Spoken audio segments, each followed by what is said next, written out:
Hi, I'm Richard Loe, the Safer Farms Ambassador for WorkSafe New Zealand. I'm in Hinapuri in the middle of Waikato here, catching up with Dairy NZ's chairperson, Jim Vanderpoel. Good afternoon, Jim.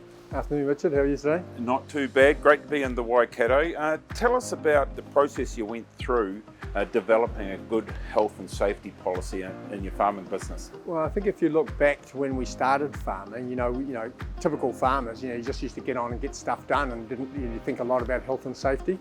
After Pike River happened, it really made us really think about how we treat health and safety on farm, and we started to look at everything we were doing. What I tend to find as farmers, we tend to be pretty practical people. We just tend to want to get on and get stuff done. But it's really now just getting people to understand about how they have to stand back from it and make sure that they're doing everything safely, really. Yeah. You're the same vintage as I. We're brought up on a farm. Back then, she'll be right attitude was. Yeah. Tell us about the process you went through to get the change.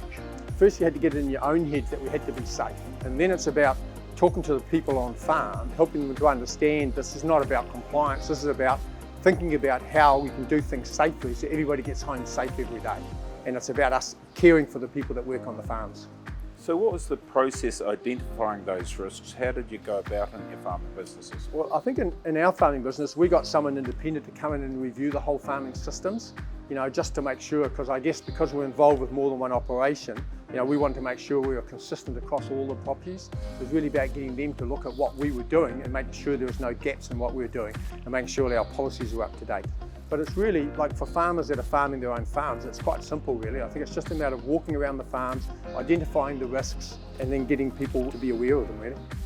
How do we change let's get stuck in attitude within the industry? It has to start with the person who's managing the farming operation, because ultimately it has to be a cultural thing, so they have to lead by example. You can't just tell people to do something and then not follow those rules yourself. It's part of running a good business, is actually doing things well, looking after the environment you're operating in, health and safety. If you are a good business and you look after people and you generally care about people and their safety, you'll generally attract better people as well.